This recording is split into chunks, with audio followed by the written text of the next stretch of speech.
রাতের শীর্ষ সংবাদে স্বাগত জানাচ্ছি আমি খাদিজাতুল বিথি। বগুড়া ৬ আসনের মনোনয়নপত্রে স্বাক্ষর করলেন তারেক রহমান। ৩০ ডিসেম্বর সুপ্রিম কোর্টে ডেকেছেন প্রধান বিচারপতি।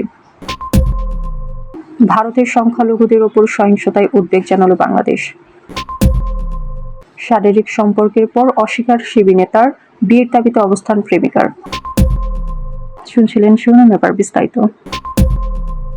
বাংলাদেশ জাতীয়তাবাদী দলের ভারপ্রাপ্ত চেয়ারম্যান তারেক রহমান আগামী ত্রয়োদশ জাতীয় সংসদ নির্বাচনে ঢাকা ১৭ এবং বগুড়া ৬ নির্বাচনী আসনে ধানের শীর্ষে প্রার্থী হিসেবে মনোনয়নপত্রে স্বাক্ষর করেছেন। রোববার সন্ধ্যায় রাজধানীর গুলশানে বিএনপি চেয়ারপারসনের রাজনৈতিক কার্যালয়ে সংশ্লিষ্ট আসন দুটির সমন্বয়কদের সঙ্গে নিয়ে মনোনয়নপত্রে স্বাক্ষর করেন তারেক রহমান।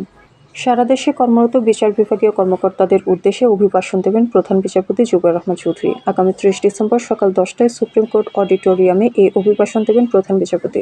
রোববার এ বিষয়ে আইন মন্ত্রণালয়ের আইন ও বিচার বিভাগ একটি স্মারক জারি করেছে। ওই স্মারকে বলা হয়, সুপ্রিম কোর্টের পরামর্শে আগামী ৩০ ডিসেম্বর সকাল 10টায় সুপ্রিম কোর্ট অডিটোরিয়ামে আয়োজিত প্রধান বিচারপতির অভিভাষণ প্রদান অনুষ্ঠানে অংশগ্রহণের জন্য দেশের সকল জেলার জেলা ও দায়রা জজ, মহানগর দায়রা জজ, চিফ জুডিশিয়াল ম্যাজিস্ট্রেট এবং চিফ মেট্রোপলিটন ম্যাজিস্ট্রেটকে মনোনয়ন প্রদান করা হয়েছে।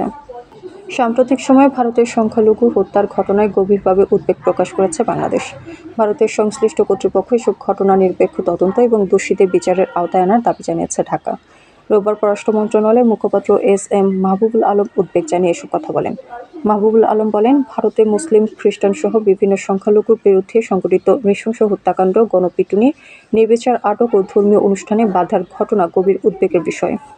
ফেনীর সোনাগাছিতে বিয়ের দাবিতে প্রেমিকের বাড়িতে অবস্থান নিয়েছেন ময়মনসিংহের তরুণী। এ নিয়ে একটি ভিডিও সামাজিক যোগাযোগ মাধ্যম ফেসবুকে ভাইরাল হয়েছে।